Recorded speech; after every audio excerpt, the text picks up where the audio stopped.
What's up, everybody? Duke here. Hope you all are being safe, sane, happy, and healthy through these really crazy and depressing times going on in our world today. For those of you just joining us, it is the first Saturday of the new year. Happy New Year to all of you. Hopefully you enjoyed yourselves and had a very safe New Year's Eve. We are back with another episode of Paranormal Road, our podcast where we talk all things paranormal and try to decide for ourselves whether or not it is real or just an elaborate hoax. Joining me from the great state of Texas and from the state of Maryland, my co-hosts Dave and Renee. Guys, welcome back to the show. Thank you very much. Glad to be here. Happy New Year's. Welcome Happy to New Year. 2025. Yeah, 2025. Hopefully she'll be a good year to us. Today's topic, we are discussing the legend of the Mothman. This is cryptozoology at its finest, so we all know from previous episodes that this is kind of more or less Dave's territory, so to speak. So, Dave, what is it that you can tell us about the Mothman? Well, supposedly the Mothman is a winged creature whose presence will signify disaster. There have been sightings of the Mothman before many natural disasters, man-made disasters, and one of the most famous is when the bridge fell in Point Pleasant, West Virginia back in 1967. There were a bunch of people that passed away, a few people that did survive, but basically it was a bridge that went over the river, and people saw the Mothman on the bridge before this happened. And the funny part about it is more than one person actually reported having some sort of vision, not so much of the bridge itself falling, but of the aftermath. There were a few people that said they had a vision or a dream. It was actually in their dreams. It wasn't, like they were just sitting there and had this vision. It was when they were sleeping and they had a dream. More than one person had a dream that there were gifts, presents, because this happened in December, on December 15th in 1967, that there were presents floating in the water. That's all they saw in their dream, but they saw Christmas gifts floating in the river. And there have been sightings of the Mothman before earthquakes. And there have also been reported sightings of the Mothman before tsunamis. And more than one account of the Mothman being seen right before 9/11. The 9/11 one I didn't know about. Yeah, there's been a couple of reports anyway that the Mothman was sighted before 9/11. Really? Wow, that's something new. I did not know that. I have a question on the Mothman. Now, I heard, and this is just, I don't know if it's a rumor or facts or anything, but I heard that it was named Mothman because back in the 60s, the comic book of Batman was Mothman. That is correct. Okay. Yeah, there was, I'm not sure if the comic was called Mothman or if there was a character called Mothman in the comic, but yes, the name did come from a Batman comic. I think that because I was reading a little bit about that the other day, I believe there was a character that they... Yeah, that was my understanding, but I'm not 100% sure. I could be wrong, but I'm not 100% sure on myself. Because the other name that's most commonly used for it is Winged Man. Now, is this thing is there any, sightings of this thing to where they can say, yes, it's a Mothman? Or is this a guy with wings flying around? I mean... If you listen to the origin of this, there were some Native Americans that were in a land dispute with some settlers. And the chief and I believe his son were murdered.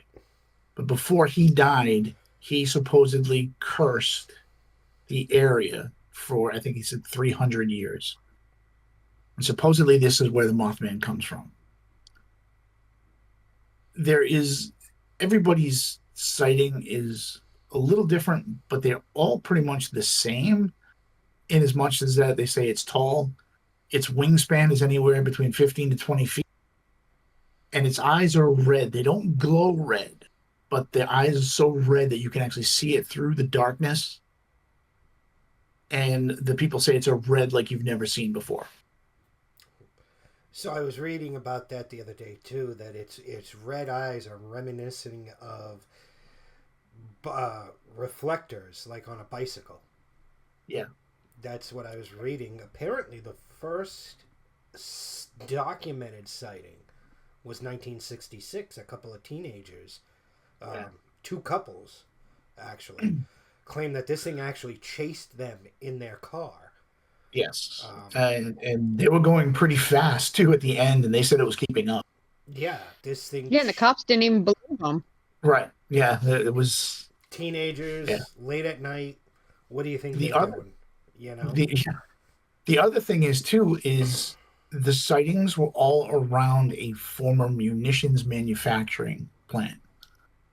So, basically, they made ammunition for the government. And supposedly there was, the banding had been built. Yeah, let me try that again. Building had been abandoned, and that's where the Mothman's home lair, whatever you want to call it, was. There have been people that have gone in, heard or seen something, turned around and hightailed it out. But they tore down the building years ago, and supposedly there was still some chemicals left in there that actually got into the water supply. And to this day, that water is still tainted, polluted, however you want to call it. Really? Yeah. So now when they... So this all started in West Virginia. Correct. That's my understanding of it. The first stories come from Point Pleasant, West Virginia. This isn't a worldwide phenomenon as far as... Put it this way, the most concentrated sightings are in West Virginia. So now that makes me question this. How can I put this? So you got a legend like Bigfoot, right?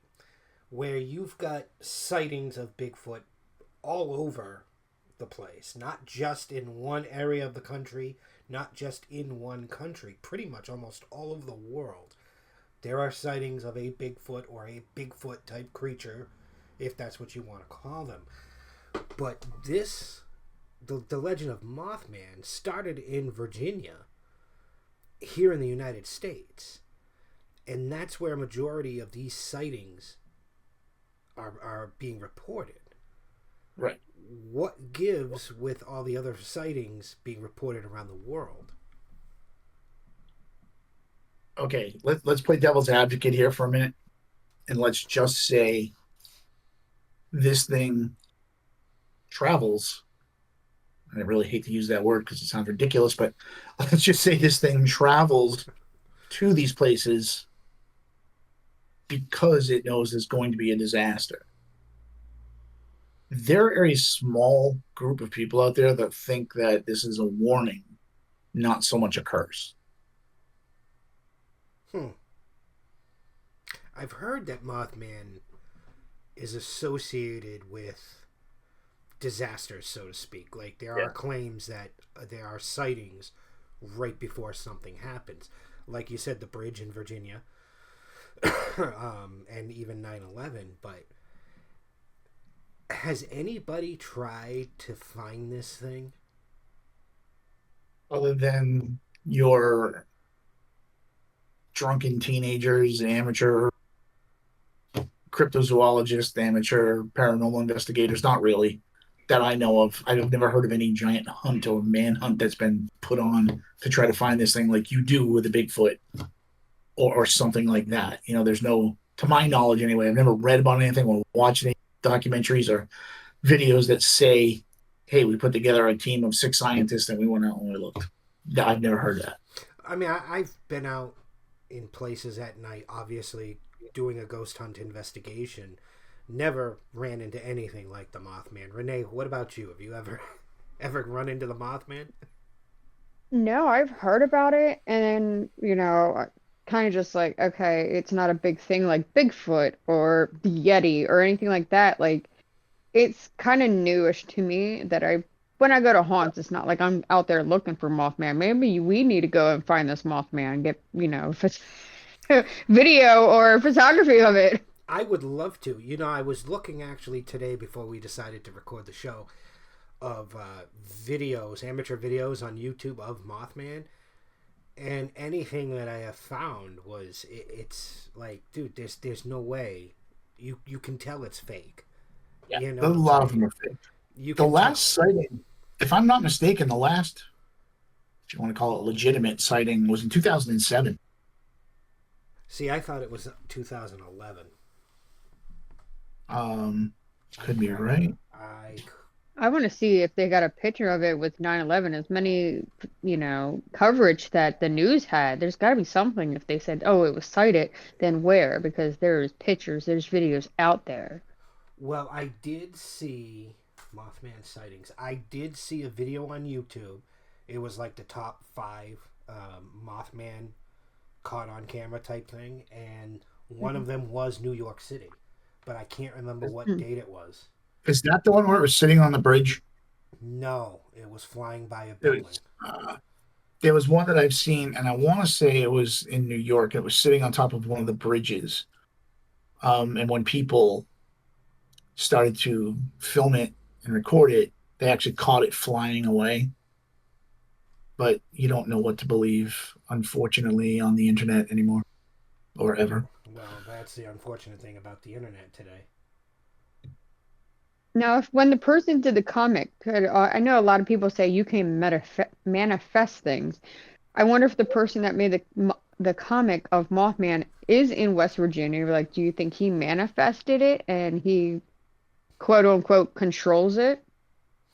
I mean, I don't know. There's so many stories. Look at Slender Man. Yeah, how long did that go on for till the guy came out and said, "Hey, it's fake. I made him up." You know what I'm saying? That was annoying. My kids were all about that. But seriously, and that's the truth. You've got a legend of Slender Man that for years, and I've heard the story, we've all heard the stories for years, and then that guy came out, oh God, was it the early 2000s? Yeah, I think so. He finally came out and said, I made this up for some kind of horror contest or something that he had entered, and for whatever reason, the legend of Slender Man just took off like a rocket. So, unfortunately, 2 teenage girls killed one of their friends. Exactly. So, my goodness, I remember that. Could the Mothman legend be just that? Somebody made him up, and for whatever reason, it took off. But you think about it, the legend of the Mothman starts, whether it was called that or not, it starts 100 years ago or more, when these Native Americans had this land dispute with these settlers. And like I said, supposedly the chief cursed the area for, I think he said 300 years or 200 years or something like that. So there's been some form of this story, whatever you want to call it, for quite some time. This didn't just pop up in 1967, 1965. Even if it did in 1965, you're not talking about somebody who is trying to win a horror contest on YouTube. Again, you're talking about somebody that had limited to no technology other than radio and television. Yeah. Yeah, I mean, they didn't have access to computers and software like we do today. Right. It's not like they could have whipped up an AI story in, and that's half a day. That's something I've always said. When I first started learning about editing footage for my investigations, I've gotten to a point where I could probably fake something really cool and start, you know what I'm saying? I mean, Renee, I don't know how much editing you've learned, if any. Oh, Yeah, I can put transparent stuff. Like I figure things out because I do football videos for the kids in the school, and I figured out the edited with AI, and I'm like, I can make anything possible now these days, and it drives me crazy because now I'm looking at other people's videos, going, is that AI? Is that real? Like I can't look at videos the same anymore, knowing that I can do the same thing, but I don't touch it like that. You can't. I mean, I could do a video of me shaking Elvis's hand if I wanted to. I mean, it's just the editing software that amateurs like us have access to is crazy. And Imagine like I what said, professionals could do. and you and I have had this discussion many a times together. My feelings on this is those types of videos take away from people that are doing actual research. Yeah. Now you can tell me all day long that there's no actual research because there is no Bigfoot, there is no such thing as ghosts, there is no Mothman, and you might be 100% correct. But there are people that have dedicated their time, their resources, and their finances and take these things very seriously. But unfortunately, they're looked at as weirdos because of the people that are faking stuff or just saying stupid things. Like I've said, every one of those Bigfoot shows that have ever been on takes away from people that are doing actual research. Oh yeah, definitely. But the people who are doing the actual research aren't doing it for the fame, or else they'd be on television too. Right, exactly. And Yeah, we're getting a little off topic here, but Dr. Jeff Meldrum is a paleontologist who has the world's largest collection of Bigfoot prints, casted Bigfoot prints. He wouldn't be devoting his time to chasing something that he thought wasn't real. So he is doing legitimate research. Whether he finds anything or not is a so that when people fake this stuff, they're just taking away from other people who, like I said, have donated, given up their time, their family, their finances, whatever the case may be, just to go out and try to prove something.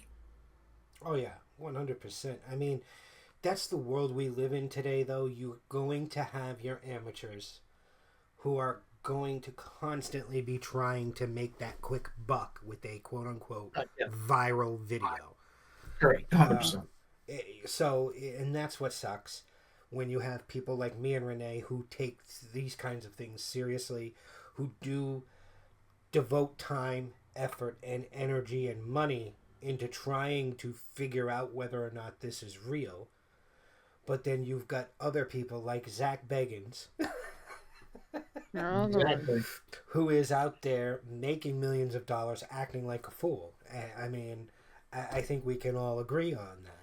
But before we stray off too much of the topic, my big wondering question is, if there are so many sightings of this thing, is there any evidence out there that would even remotely suggest that this thing could possibly be real? I don't think so. See, again, I've never heard of there being any tracks found. Anything tangible that there's been no traces of it left behind, like when they find hair in the side of a tree. Yeah, when they're hunting for Bigfoot. It's not like there's anything to find other than you're going by people's testimony, their story. Now, a couple of the people that have told their stories aren't people on the fringe of their community. Like there's one woman who owned a restaurant in Point Pleasant. She supposedly saw the Mothman, and she's not afraid to tell anybody her story. So, where do you believe? Where do you not believe? I just don't. I don't ever want to make those decisions. See, was that the Maureen? Was that the way Maureen? Yeah, I believe so. Her sister talks about it still. She said, you can talk to my sister Maureen about it, and she'll tell you everything, and people still don't believe her, and she gives you exact details of everything. Yeah, and their stories never changed. See, that's what gets me fascinated, is when you have a person who witnesses something or experiences something, and that story does not change from person to person. Right. That's what I like to hear, because then that's, to me, that suggests that whatever those people experienced or witness is more than likely the real deal. Right. You know, like I said, this woman, you know, she's a business owner, and she's not afraid to tell her story. She's got nothing to gain. Right. She's got and she doesn't want fame after it. Exactly. Right. She's not. It's not like every time she tells her story, she makes $100. It's, you know, this is my story. This is what happened. Believe me or not. That's insane. I would love to go looking for this thing. All right, let's go to West Virginia. Pack your bags, boys. Seriously, to go looking for this thing just to, I don't know, just to experience it. You know, I mean, I'd probably say, you know, Dave, pack your 9mm and let's go. Yeah. You know, because, yeah. But still, I would love to go out there. Now, are most of these sightings at night, or have there been day sightings? Because most of the sightings I've read about have been mostly at night. There have been daytime sightings. And I don't know, are either of you familiar with... You cut out there, Dave. I'm sorry, are either of you familiar with the Thunderbird? No. Thunderbird Valley? No, supposedly it's a giant bird that is basically a prehistoric bird that's still alive. There are big sightings of it in Alaska. But a lot of people, look into it. It's actually really interesting. But there are a lot of people that have seen this thing during the day, and when they describe it during the day, they describe it as almost being prehistoric. So a lot of people the ones that have seen it during the day have associated it with the Thunderbird. So again, when you're seeing it at night, you're not really seeing everything. If you see it during the day and you know, describing it as prehistoric looking, like a pterodactyl or whatever, then, I mean, who knows? This thing could just be something that there's one or two left of, and they're just out there doing their thing. But it's pretty coincidental that every time you see it, bad happens. Something really bad happens. Well, that's the thing. You got to be able to determine whether or not there's correlation between a sighting and disaster. Right. I mean, granted, could all of that just be pure coincidence? You don't know. Yeah. It could also be pure BS. Exactly. It could be a lot of BS. You know, the whole thing with me and the 9/11 thing is there are a bunch of just scummy people out there that are still to this day trying to make money off of it. Yeah. And you know, you once the disaster happens, it's really easy for somebody to say, "Oh yeah." You know, when something bad happens, it's an earthquake in California. Oh yeah, you know, I saw the Mothman 3 days before that happened. Yeah, it's easy. It's easy to say that. I mean, this is one of the ones that's easier to fake. Yeah, because there's no way to prove it. That's the problem with it. There's no. Well, did you get it? Well, no, it was too fast. You know, whatever the case may be. Yeah, it was too fast, or it was too far away, or whatever their excuse was. It's really easy to fake that and just lie and say, "Yeah, I saw this thing 2 days before such and such happened." Oh yeah, exactly. I mean, the odds of a creature like that existing, like you said, there was a munitions factory that was abandoned, and that people thought this was where this thing lived. Well, they tore it down. Did they find any evidence of a creature other than your normal? Now, I can tell you something that's really kind of cool about this whole thing. When those teenagers saw it after they were chased by it in the car, there were reports of men in black. Really? Yeah. The men in black were supposedly there, and they were doing what they normally do, and they were intimidating people. You didn't see anything, keep your mouth shut, blah, blah, blah. Well, when the bridge collapsed in 67, Men in Black were there as well. Same tactics. You didn't see anything. Keep your mouth shut. If you know what's good for you, blah, blah, blah. Wow. I didn't know. Now, again, is that true? I don't know, but does it fit that type of thing? Absolutely. 100%. Well, there's nothing to prove that the Men in Black are a real thing either, unfortunately. I mean, unless somebody we know has had a run-in with them. Not me. I don't think I want to. There's a lot of evidence, though. A lot. That I won't call them. They are a government entity that will come speak to people when they have a sighting. And you got to remember Project Blue Book, when they started to catalog UFO sightings, they had to send someone to go talk to these people. Now, who do you want to send? Do you want to send some guy, whose name is Jeff and he wants to hear your story? Or do you want to send two guys dressed exactly alike to really scare the bejesus out of you to determine if your story is real or fake? Yeah, I mean, if it's the government doing it, yeah, I can kind of see that happening. And who knows? I mean, this was well after Roswell, so that particular branch of government could have already been established. True. Well, if they want to come knocking on my door, as long as they don't flashy thing me, I don't care. Yeah, I was gonna say, I'd be scared just for the FBI to show up my door. Like, what did I do? What do you want? Well, it's simple. If they don't have a warrant, don't open the door. Well, knock, guys, knock. Where's your warrant?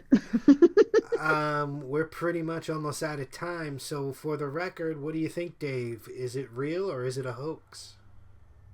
I'm on the fence. And that's not like me. I've usually have a strong opinion on. I'm on the fence. Yeah, you really do have a strong opinion usually. Renee, what do you think? I haven't seen much. I haven't heard much about it. So I'm in between. It could be real. It could be a hoax. I just need to do more of seeing. And like I've seen the video of the movie I sent to you was the Mothman Prophecies, and it's a totally different thing. So I'm with Dave. I'm on the fence. Like I need more. Yeah, again, and like I said, this is easy to fake. This is not something that there aren't 1,001 grainy videos of things. So again, for me, the believing part is the history of it. The not believing part of it is just how easy it is to fake in 2025. Well, I can tell you this much. When I went looking for amateur videos on YouTube of the Mothman, they pretty much all look the same to me. So odds are, yeah, that's just somebody staging the videos just for the attention. I, for one, would need some kind of solid proof, and not just a video of a little figurine going across the screen in somebody's window. I would need something, a photo, audio, I mean anything that could suggest this is real. So I'm gonna have to go against you guys and say this is a hoax. I'm sorry. I feel it is. I really do feel it is. If you can change my mind, then by all means go ahead, but for now I'm gonna have to go with this is a hoax. All right, we're kidnapping you and taking you to West Virginia. We're just going to stay there for a month till we find this Mothman. The last sighting was years ago, but yeah, but we'll make it. Just in. Oh shit, excuse me. Anyways, guys, if you enjoyed this video, hit that thumbs up button. Don't forget to leave your comments in the comment section below. Hit that subscribe button for more, and until next time, guys, we'll catch you on the flip side.